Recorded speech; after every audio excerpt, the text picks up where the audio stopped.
तो आज करेंगे रेगुलर एक्सप्रेशंस।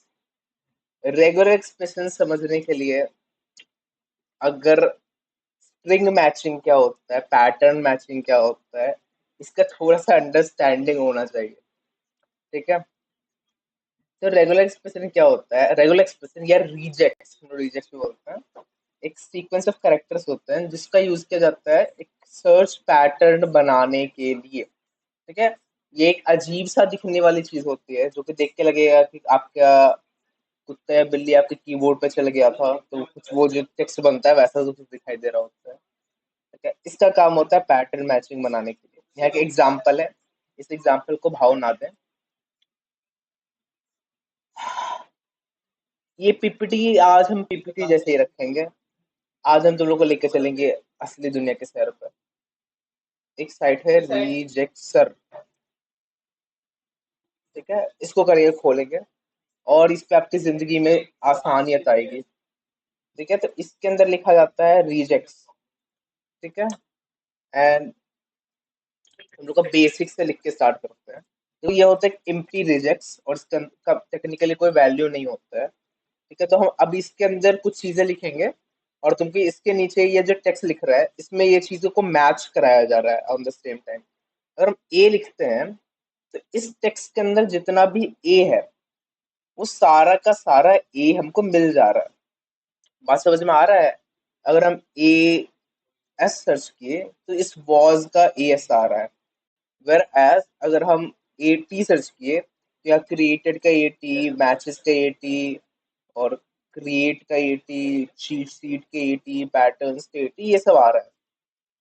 अगर तुम इसके अंदर को स्पेसिफिकली वर्ड लिख देते हो क्रिएटेड, तो वो वर्ड को खोज लिया जाएगा स्ट्रिंग्स के अंदर से।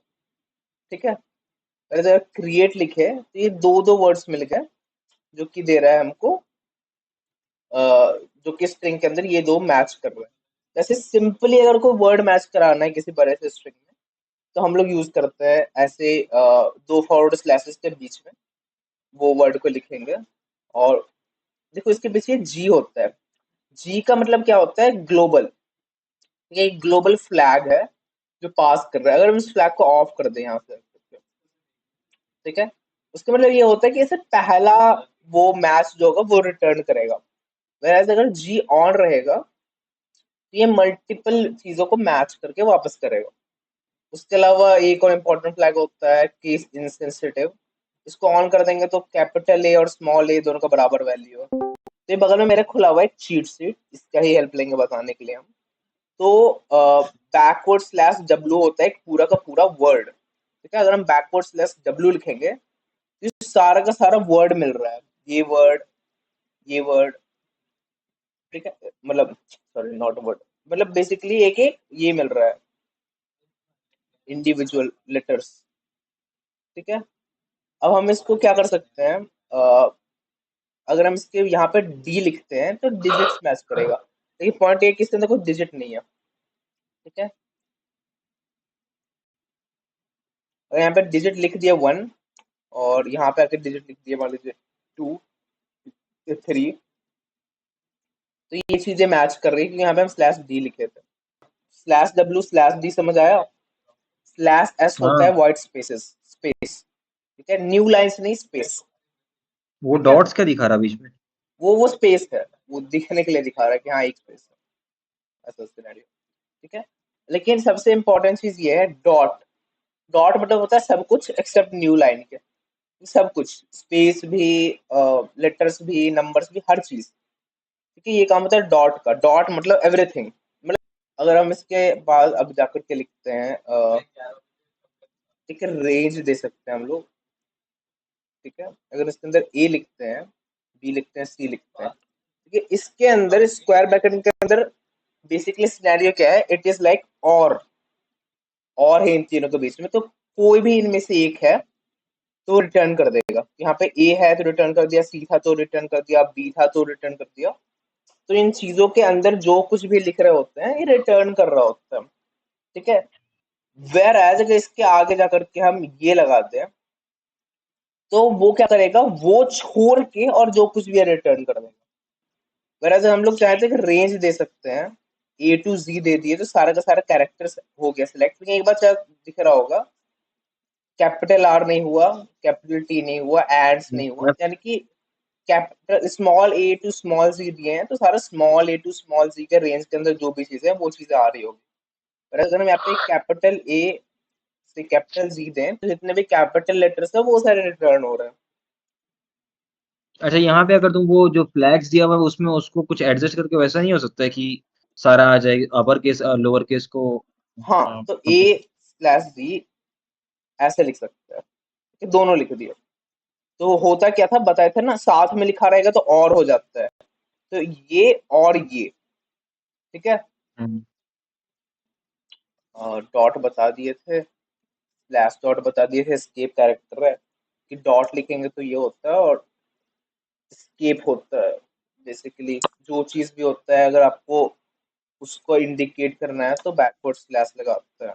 तो ए क्या होगा, अगर ए स्टार लिखेंगे, ए पे मैच करने पे सारा एज मिलता है, ठीक है। एक दिख रहा होगा ठीक। सारा ए इंडिविजुअली मिल रहा है, ये अगर हमको हम्म। चाहिए कि ए का कितना भी ग्रुप है हमको वो सारा चाहिए, तो हम ए हम्म। स्टार लिखेंगे तो हमको क्या मिलेगा, ये मिला, ये वाला एक ग्रुप, ये वाला एक ग्रुप, यहाँ पे सिंगल सिंगल है तो सारी चीजें मिल रही है, ठीक है। समझ गया। वेरएज सेम काम होता है ए प्लस से भी सेम काम होगा। अब क्या सिनेरियो, कहीं कहीं पे हम श्योर है कि मेरा ए का वैल्यू कुछ होगा और कहीं कहीं पे श्योर है कि मेरा ए का वैल्यू कुछ नहीं होगा। एग्जाम्पल देते हैं हम टी टी फॉर एग्जाम्पल, ठीक है, और हम यहाँ पे ए टी प्लस लिखे तो ये सारा का सारा वो वैल्यूज मिल गया हमको जो कि था ए टी टी, या फिर ए टी के बाद टी मल्टीपल हो गया यहाँ पे, ये समझ आ रहा है। टी मल्टीपल हो रहा है यहाँ पे टी प्लस लगने के कारण, ठीक है। ए सिंगुलर हो रहा है क्योंकि ए सिंगल है।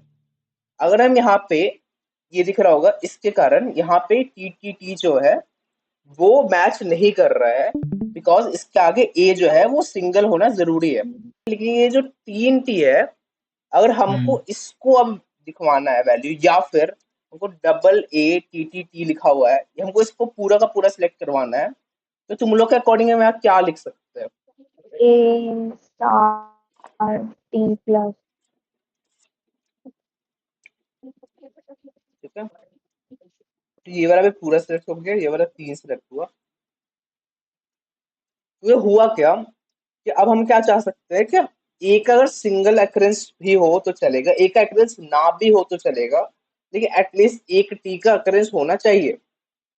बात समझ में आया क्या चल रहा है यहाँ पे, ठीक है। अब हम कुछ मान लो ऐसा चाहते हैं कि ए टू जी का स्टार, तो जितनी भी चीजें जो कि टी के पहले आ रही हैं वो हम सब कुछ अलाउ कर रहे हैं यहाँ पे। बात समझ आ रहा है, ये सपोर्ट टी के पहले सपोर्ट आ रहा है, ये पूरा का पूरा ई एक्स आ रहा है, ये पूरा का पूरा हम एक रेंज दे करके ऐसे वर्ड तक डिफाइन करा सकते हैं कि जब किसी को किस चीज पे एंड कर रहा हो चेक करना होता है तो हम लोग वहां पे लगा देते हैं डॉलर। डॉलर का मतलब होता है उसके आगे का वैल्यू एग्जिस्ट नहीं करनी चाहिए, ठीक है, उसके बाद कुछ नहीं एग्जिस्ट करना चाहिए, ठीक है। क्लींस क्लोजर वाला जो स्टार साइन होता है जीरो या उससे ज्यादा, प्लस का मतलब होता है वन या उससे ज्यादा, और क्वेश्चन मार्क होता है जीरो या वन, इसका कहीं कहीं पे यूज पड़ता है, ठीक है। बैक स्लैश टी होता है टैब के लिए, एन होता है न्यू लाइन के लिए, जो भी कॉमन यूज केस के फॉर्म वैलिडेशन वगैरह वगैरह। चलो ठीक है, ये वैलिडेटिंग एन ईमेल एड्रेस, ठीक है। ईमेल एड्रेस को मान लो कि एक फॉर्म बनाते हो, ठीक है, तो उसमें डेटा टाइप सेट करोगे, ठीक है। तो ऐसा हो सकता है चलो तुम वहां पे फॉर्म का वैल्यू डाल दिए लेकिन तो वो कहीं से एक्सट्रैक्ट करना है डेटा टाइप, ठीक है। तो तुमको उस स्ट्रिंग में से वैलिडेट कराना है कि क्या वो जो स्ट्रिंग है क्या वो एक वैलिड ईमेल एड्रेस है, हाँ या नहीं, सिंपल सा क्वेश्चन, ठीक है। ठीक है, देखो ये कंप्लीटली मैच कर गया। मैं एक्सप्लेन कर देते हैं यहाँ पे क्या लिखा है रिजेक्ट में। यहाँ पे लिखा है either A to G, capital A to G, 0 to 9, period, underscore, percentage, plus minus, इन सब में से कुछ भी हो उसका एक जो ग्रुप है उसके साथ एक रहेगा। प्लस लग गया है तो ये रहना ही चाहिए, इसमें से कुछ ना कुछ एक लेटर तो हो गई, ठीक है। उसके साथ जाएगा एट द रेट के अंदर कुछ भी, सेम ही चीज है, कुछ भी, प्लस यहाँ पे डॉट चाहिए था, तो हमको डॉट ऐसे काम करेंगे तो सब कुछ सेलेक्ट कर देता है। तो हमको जब डॉट एग्जैक्टली डॉट चाहिए होता है, तो वहाँ पे बैक स्लैश डॉट लिखते हैं ताकि डॉट हो, और फिर डाल दिए A to Z to comma undefinite, और यहाँ पे वैल्यू हो गया एंड, यहाँ पे स्ट्रिंग होता है एंड। टू कॉमा का मतलब ये है कि इसका मिनिमम वैल्यू जो आएगा इस वर्ड का, ठीक है, वो मिनिमम 2 कैरेक्टर्स का होना चाहिए, नहीं तो उससे ज्यादा कैरेक्टर्स का होना चाहिए, ठीक है। As in like .co. .co भाई मैं चलेगा, बोलने वाला ठीक है, ओके, .com चलेगा, .coms चलेगा, .ab चलेगा, .a नहीं चलेगा, समझ गई. ठीक है। निगेशन लगाया है कि beginning of the string match कराने के लिए, ठीक है, ताकि यहाँ पर से स्टार्ट हो रहा है स्ट्रिंग ये पता चले। मेरी बात समझ रहे हैं? This is like the starting point होना चाहिए स्ट्रिंग का, और ये होना चाहिए एंडिंग पॉइंट स्ट्रिंग का, तो ठीक है।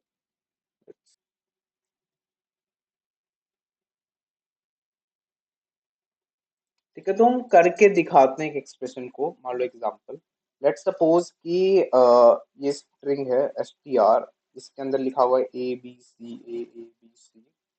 और हमको क्या करना है, हमको सारा का सारा C को चेंज कराना है, ये लेट्स सपोज Z से, ठीक है। तो str डॉट रिप्लेस अगर लिखते हैं, ठीक है, तो रिप्लेस के अंदर जाते हैं 2 पैरामीटर्स, ठीक है, किसको चेंज कर रहा है, दूसरा जा रहा होता है किससे चेंज करना है। तो अगर हम मान लो कि हमको पास कराते हैं सी, और हम बोलते हैं कि इसको जी से चेंज करा दो, ठीक है, तो क्या आएगा इसका आउटपुट? ABG सी की जगह जी होना चाहिए, जेड होना चाहिए, ए बी जेड. हाँ चलो रहने दो। आएगा आउटपुट ABC। हुआ क्या, आपको गेस करना चाहेगा? बस सिंपल सा है। केवल फर्स्ट अकरेंस को वो करा, चेंज किया. हाँ, तो रिप्लेस क्या करता है, सिर्फ फर्स्ट रिप्लेस पे रिप्लेस करता है, क्योंकि वो क्या किया, वो ओके. फाइंड किया सी को, और रिप्लेस कर दिया जी से। यहाँ पे रेगुलर एक्सप्रेशन आता है। अब अगर हम यहाँ पे, अच्छा, ये ग्लोबली हो जाएगा ना, कि ग्लोबली जहां जहां सी प्रेजेंट होगा पूरे के पूरे हाँ, ये स्ट्रिंग में. ग्लोबली दे देगा, तो जितने भी स्ट्रिंग्स के अंदर जी होंगे वो सारे मिल जाएंगे, तो ABC। हो समझ गया आ रहा है कुछ. कहाँ कैसे यूज करते हैं? फॉर एग्जांपल इसका, तो ये क्या किया, ये रिटर्न कर दिया जितना भी जहाँ पे जी एग्जिस्ट करता था, सॉरी सी एग्जिस्ट करता था, जिसको हम जी से रिप्लेस कर दिया, ठीक है। This is one of the ways जैसे आप स्ट्रांगली, बहुत स्ट्रांगली फाइंड एंड रिप्लेस को डायरेक्टली जावास्क्रिप्ट की हेल्प से चेंज करा सकते हैं, ठीक है। ये कर दिया फाइंड, यूज करो रिप्लेस, ठीक है। नेक्स्ट पे चलते हैं, नंबर्स एक्सट्रैक्ट करने के लिए। तो बताया था थोड़ा देर पहले कि डी से मिलता है नंबर। देखिए ये स्ट्रिंग लिखे हैं, I have a total of $1000, ठीक है। अब हम इसमें एक str मैच किए, इसके अंदर हम वैल्यू में एक रिजेक्ट दिए। अब ये जो मैच करेगा वो स्टोर करेगा इस वेरिएबल में, और ये वेरिएबल कुछ आउटपुट देगा, ठीक है। पहला सवाल ये है मेरा कि ये रिजेक्ट क्या खोजेगा? ये रिजेक्ट मतलब 0 से 9 के बीच में, आई मीन जो भी जितने भी वो है हमारे नंबर्स है वो खोजेगा ना. तो ए के अंदर क्या स्टोर होगा? भाई डिजिट ही प्रिंट करेगा ना, लाइक 1000 अलग अलग. हाँ, अलग अलग प्रिंट करेगा, एक नहीं प्रिंट करेगा, एक लिस्ट प्रिंट करेगा। समझ नहीं यार, बेसिकली क्या किए, ये मैच के अंदर हम लोग जो रिजेक्ट्स लिखेंगे, तो रिजेक्ट्स इसको इसमें मैच कराएगा, इसमें इस पूरे का पूरे स्ट्रिंग में, ठीक है। तो इसका जो भी वैल्यू होगा, जो तुम देखी होगा डिजिट होता है बैकवर्ड स्लैश डी का, तो वो हर डिजिट को चेक किया कि कौन सा डिजिट है, कौन सा डिजिट है, और वो ये इस पे आया कि पहले ये वाला डिजिट है, और क्योंकि जी टैग लगाया तो सारा का सारा स्ट्रिंग का सारा वैल्यूज रिपीट करेगा, तो जीरो आएगा, जीरो आएगा, जीरो आएगा, तो 1000 स्ट्रिंग में एज एन एरे उसको वापस मिलेगा, जो कि प्रिंट हो जाएगा, ठीक है। तो अब मेरा सवाल है, ठीक है, कि हमको 1000 प्रिंट करना है, तो क्या लिखेंगे? पता नहीं।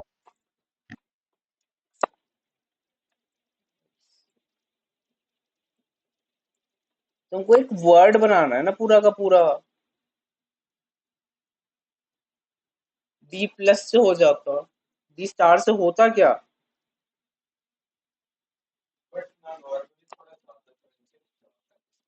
हाँ हो तो जाना चाहिए।